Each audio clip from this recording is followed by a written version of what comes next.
Olá pessoal, eu sou Cláudio Cardoso e esse é o Colab Trends, o seu programa de entrevistas inspiradoras sobre transformação digital, tecnologia, startups, inovação.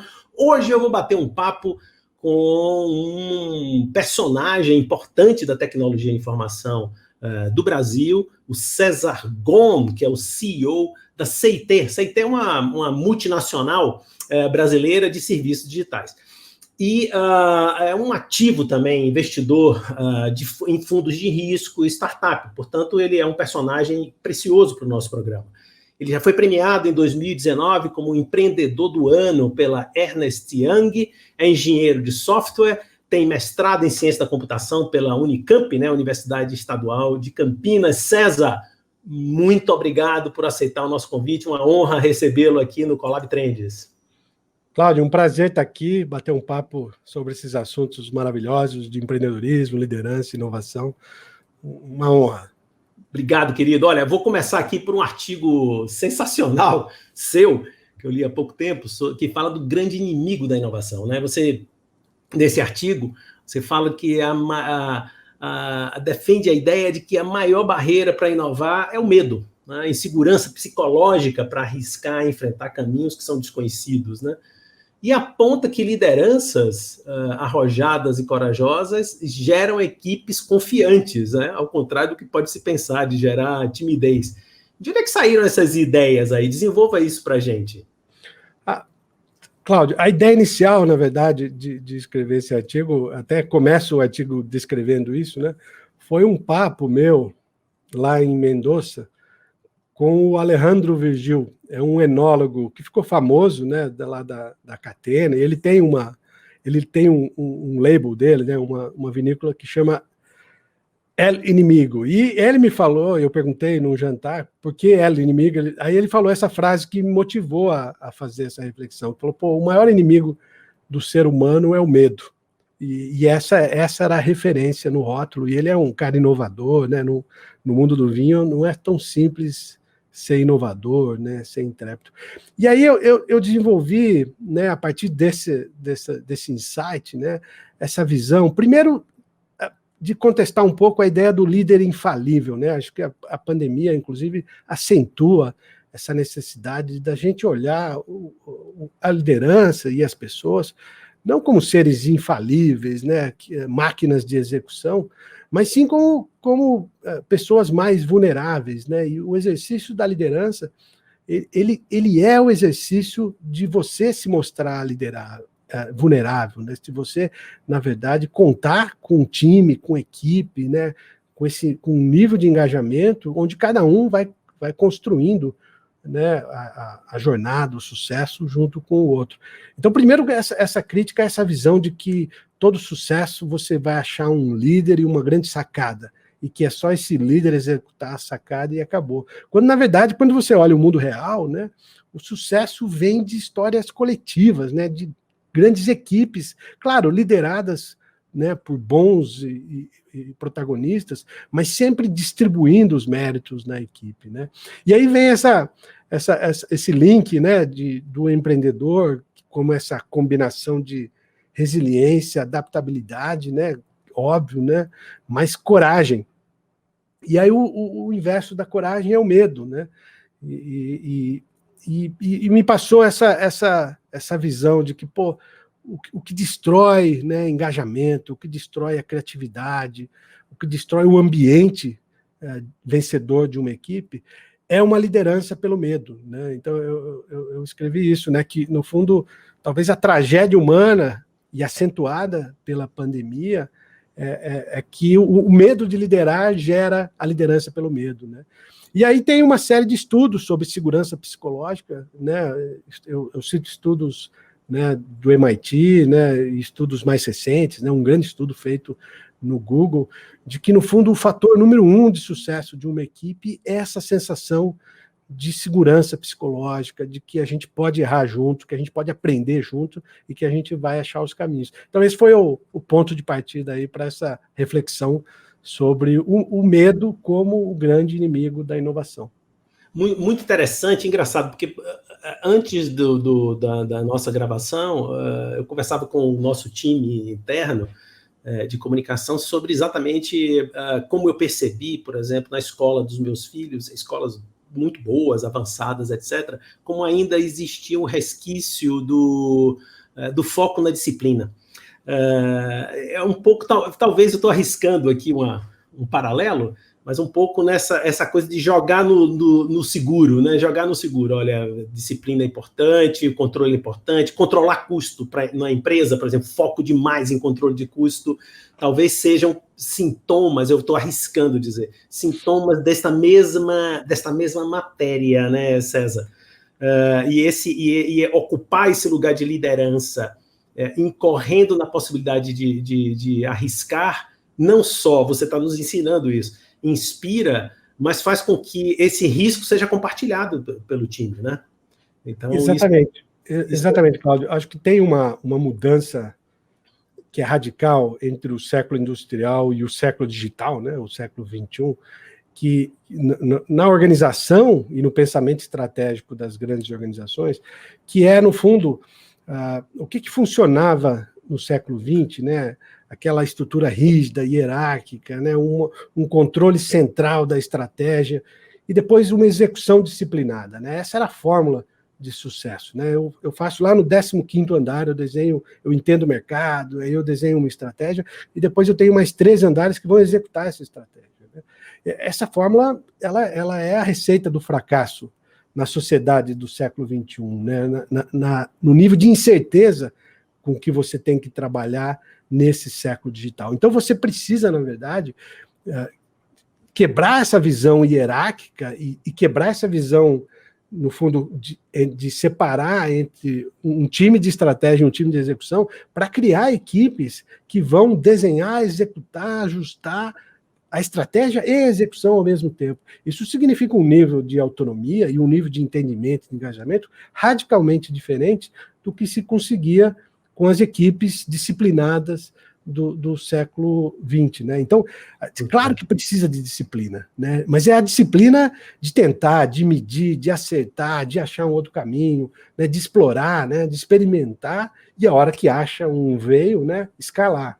Então, é um jogo bem diferente, e ele implica em hábitos de liderança radicalmente diferentes, né? Você não consegue, e acho que eu falo que é a grande maldição dessas primeiras décadas do século XXI é que os líderes, eu inclusive, né, fomos forjados naquela forma.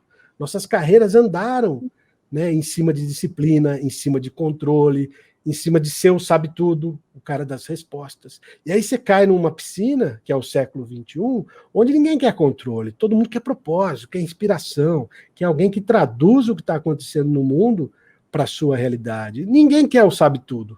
Todo mundo quer criar junto, todo mundo quer ter voz, né? Todo mundo quer ver a sua visão de mundo traduzida para o dia a dia. E ninguém quer o cara infalível, que não erra nunca. Todo mundo quer um ambiente onde você possa experimentar, acertar, errar, cair, levantar, né? Então, isso coloca em xeque o paradigma do líder, né, do super líder do século XX, e nós estamos nesse momento de reinventar o que é liderar nesse maravilhoso, mas incerto século XXI. Sensacional. É engraçado, né? Porque a gente nem percebe, mas confirma os nossos vieses em falas. Nesse papo da gente hoje, eu falei da educação do meu filho. Talvez pelo meu viés de educador, parte importante da minha vida, eu dediquei à universidade. Eu já sou aposentado da universidade, mas, enfim... eu diria, César, de forma complementar ao que você está dizendo, é de que nós não fomos treinados desde cedo para esse mundo. Pelo contrário, nós fomos treinados para o mundo anterior, da disciplina ao professor. O professor é o centro, é o sabe-tudo. Isso está no modelo profundo na nossa pele, na nossa carne. Enfim, ter empresários e líderes como você é maravilhoso. Eu normalmente faço no segundo bloco do nosso papo um papo que eu vou trazer para o primeiro, que é, fale um pouquinho da sua trajetória. Eu acho que está num momento legal para a gente ouvir isso. Como é que saiu, de onde saiu esse cara, que é um engenheiro de software, para falar de forma com maestria, né, César, sem nenhum elogio gratuito, a questões de liderança, né, e compartilhar isso com a gente. Fale aí para a gente um pouquinho do César Gona, a sua trajetória profissional. Tá bom.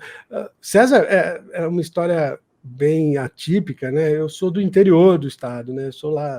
Eu fui forjado na Escola Pública de Amparo, né? Aqui no interior de São Paulo. E na verdade, nessas coincidências da vida, né? Eu esbarrei muito cedo com um computadorzinho e me apaixonei por aquilo, né? E aquilo acabou virando uma obsessão de que, de alguma forma, o software e a tecnologia podia me ajudar a mudar o mundo. Dessa obsessão infantil aí com programação que eu consegui dividir com a minha outra paixão, que é jogar bola, eu acabei trilhando uma carreira de programador precoce, né? Eu fazia e vendia jogos, né, desde os 13 anos de idade, mas o objetivo era só arrumar dinheiro para comprar computadores maiores, né? E acabo decidindo por uma carreira na área de ciência, de engenharia de computação. O meu desenho inicial, né, quando eu comecei a entender o mundo, era uma carreira acadêmica, né? Eu fiz graduação e mestrado na Unicamp e eu queria fazer doutorado nos Estados Unidos em computação, de preferência onde tivessem os maiores computadores lá nos Estados Unidos. Era simples assim. Mas eu não tinha terminado o meu mestrado, eu não tinha dinheiro para fazer esse doutorado, e aí nasce a CIT. A CIT também não foi ela é um acaso, né, de um momento, na verdade eu chamo dois amigos, era um ano muito particular, né, 1995, era o início da internet, comercialmente disponível para as empresas, né? E a gente cria uma empresa que era um plano temporário, né? O combinado, eu e meus sócios, né? Bruno e Fernando, falou, pô, vamos trabalhar um ano, eu preciso juntar dinheiro, quero fazer meu doutorado, e aí cada um vai para o seu lado. 6 meses depois, essa conversa muda, eu falo, putz, mudou tudo aqui para mim, eu sou apaixonado, descobri que eu não quero ser pesquisador, não, eu quero fazer essa empresa virar uma empresa global de tecnologia, ou seja, eu quero ir para os Estados Unidos, mas como empreendedor, e não mais como pesquisador, né? E aí nasce, 6 meses depois da fundação, nasce a CIT, e nasce essa maluquice, que foram esses 25 anos de crescimento contínuo, etc. Eu acho que teve um ponto importante, Cláudio. A CIT, quando ela já era uma empresa de relativo sucesso no Brasil, mas a gente estava achando um caminho para abrir a nossa primeira subsidiária, que seria nos Estados Unidos. E isso acontece em 2006, a gente faz um movimento bem ousado, né, para uma empresa de tecnologia brasileira, e vai, né, queima as caravelas e vai para lá. Só que a gente vai com o plano errado, na verdade, e só que, assim, a ânsia de fazer acontecer, a gente refez, se adaptou e achou um caminho. E um caminho que funcionou de uma maneira absurdamente, que era conciliar a inovação com capacidade, com a disciplina de engenharia de software, com design, né? E aí, né, quando a gente já estava pouquinho mais para frente, né, 2010, a gente já estava voando nos Estados Unidos, a gente já era manchete com uma empresa brasileira que estava conseguindo fazer isso, mas era um momento que eu tive a minha crise de liderança, e aí nasce talvez um pouco desse estilo, porque eu era talvez eu estava a CIT já estava muito maior que eu, né, e eu me via um líder comando e controle dos livros, né, da academia, do MBA clássico do século XX.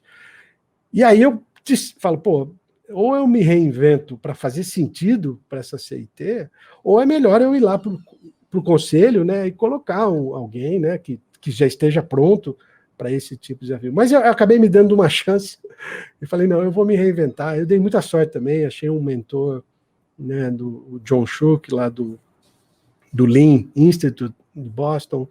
E aí eu começo essa reinvenção, não só minha, mas de toda a liderança da CIT, que estava comigo, que também era uma liderança bem comando e controle. E a gente fala, putz, se a gente quiser escrever esse novo capítulo da CIT, que certamente vai ser muito mais legal do que o capítulo anterior, a gente precisa mudar o nosso modelo de liderança para uma liderança colaborativa, que vai co-criar, que vai criar um ambiente de propósito e não de medo. Então a gente se reinventa. E o mais legal disso é que os nossos clientes, de repente, olharam, putz, o que está acontecendo com a CIT? A gente também precisa disso. Então, quando a CIT troca de pele, e isso gera, né, mais crescimento, a CIT faz 20 anos que a gente dobra a cada 3 anos, Cláudio. Então é uma máquina de crescer, né? E aí os clientes começaram a olhar, pô, a gente também precisa disso. E o que é isso? É tecnologia? Não, não é tecnologia. É uma outra tecnologia, é uma tecnologia de management. É uma tecnologia de liderança. E aí a gente começa a trabalhar junto com esses clientes nessa outra dimensão.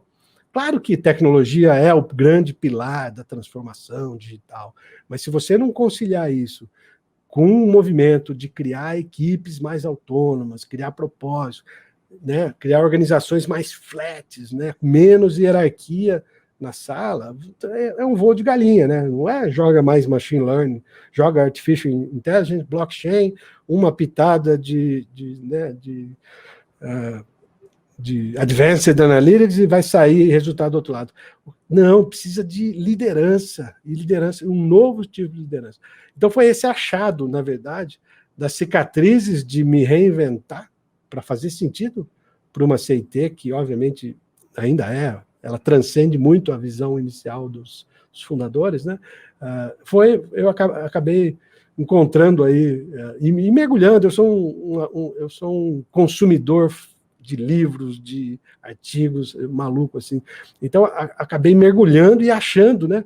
Você tem que garimpar, né? Porque tem muito de uma literatura clássica e pouco de uma literatura mais progressista, né, nesse assunto de liderança, mas achei, conectei os pontos, né, com as minhas experiências, tudo que eu tinha feito de errado, e muito errado, né, na minha história, e isso acho que gerou ali alguns caminhos novos, né? Fantástico, César. Olha, que papo gostoso, maravilhoso, porque você está dando para a gente um presente que é um depoimento maravilhoso. A gente vai para um rápido intervalo, Transamérica, a sua rádio onde você estiver, fique com a gente.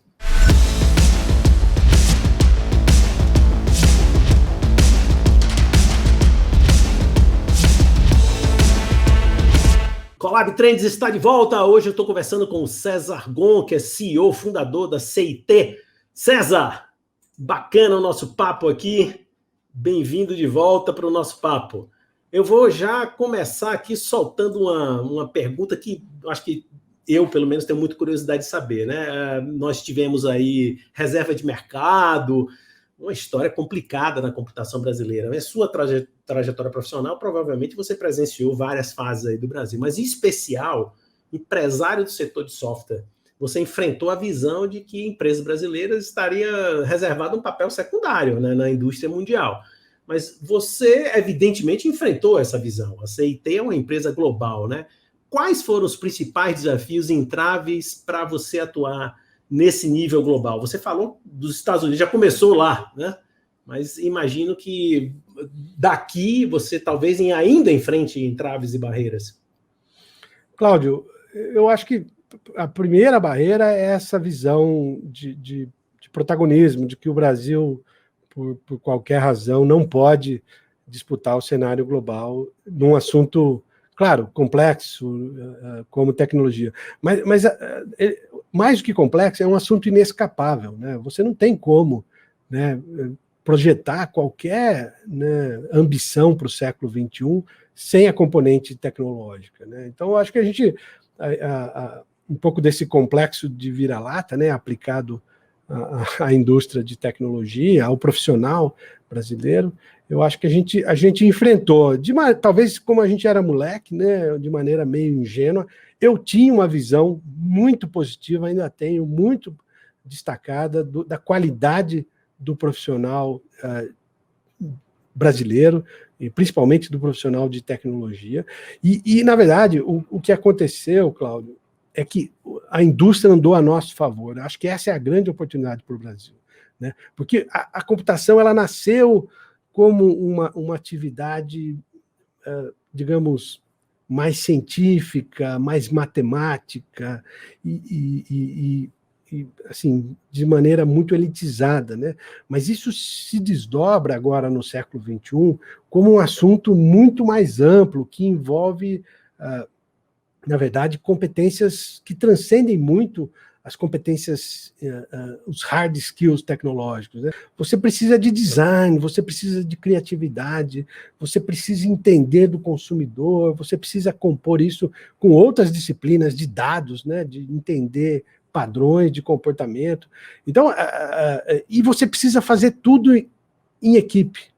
Eu acho que isso também joga muito a favor de uma qualidade inata, né, do profissional brasileiro, que é essa capacidade de se adaptar, de entender, e do empreendedor brasileiro também, né, porque a gente vive num país, né, que, assim, o Brasil, ele vira no avesso não é a cada ano, é a cada mês, né. Então, isso dá né, a palavra global para o século XXI é inovação e adaptabilidade. A gente, de certa forma, foi treinado nessas fileiras, né? O Brasil tem a capacidade de nos surpreender o tempo todo. Então, acho que a gente consegue transformar isso numa fortaleza, né? Olhar para o mundo, e vem agora, de novo, né? Todo o mercado corporativo precisa se redesenhar, precisa se reinventar para fazer sentido para uma sociedade e para um conjunto de possibilidades tecnológicas que já estão aí, que só vão, né, se acentuar. Então, eu acho que é um momento, se você pensar, existe uma escassez enorme, global, de talentos, né, para esse jogo de tecnologia.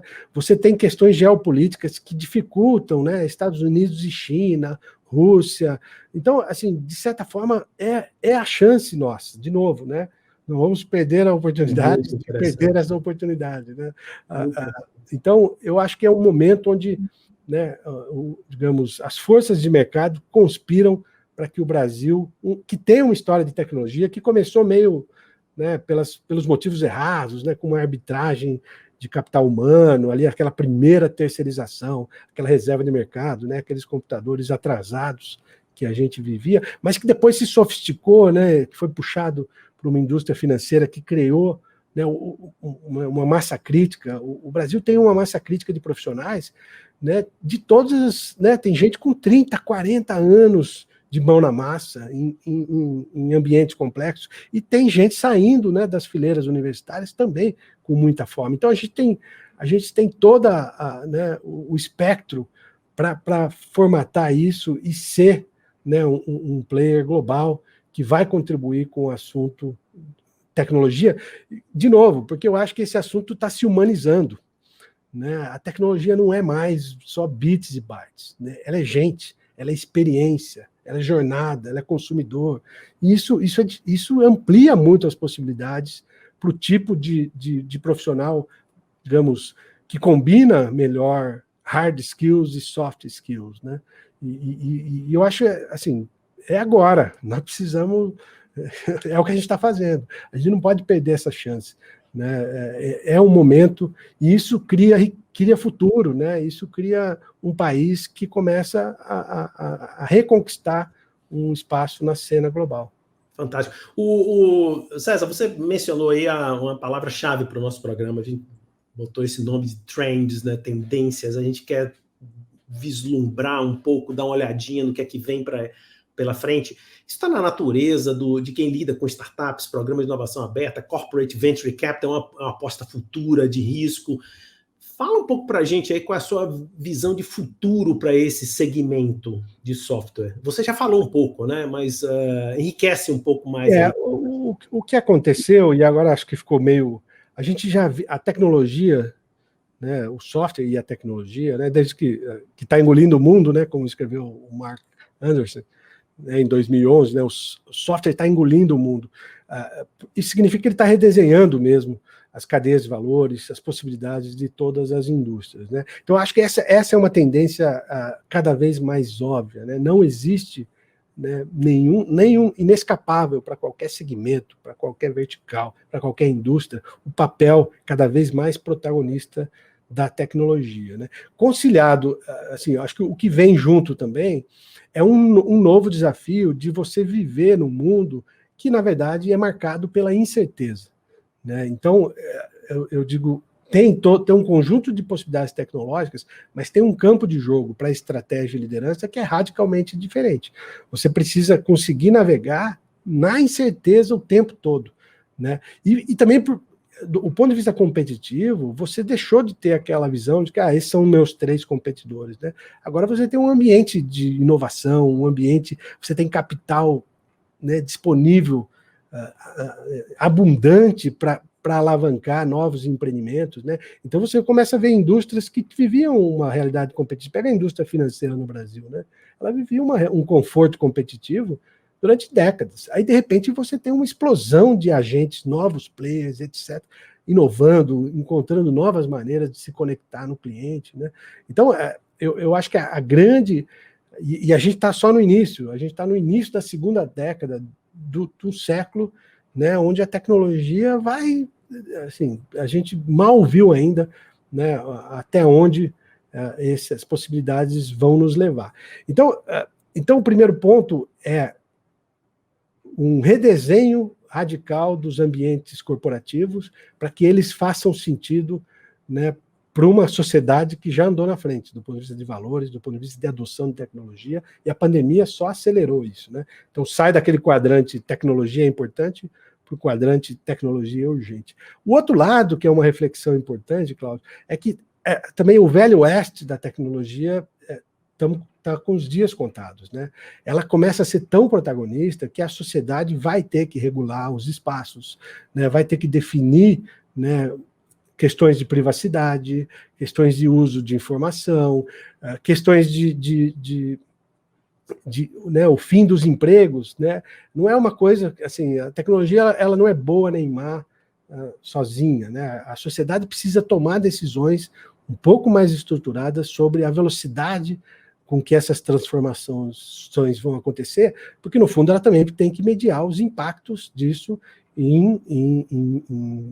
no mundo do trabalho, né, na ocupação, né, nas diferenças radicais que já existem, né, entre pessoas com acesso a estudo, né, e pessoas sem acesso. Então, chegou um momento também que a tecnologia precisa ser entendida de uma maneira mais ampla pela sociedade, porque ela vai ter que tomar decisões importantes em relação a isso. Então, o que eu vejo é, assim, no fundo, uma aceleração exponencial das possibilidades tecnológicas, e a gente está vivendo isso, né?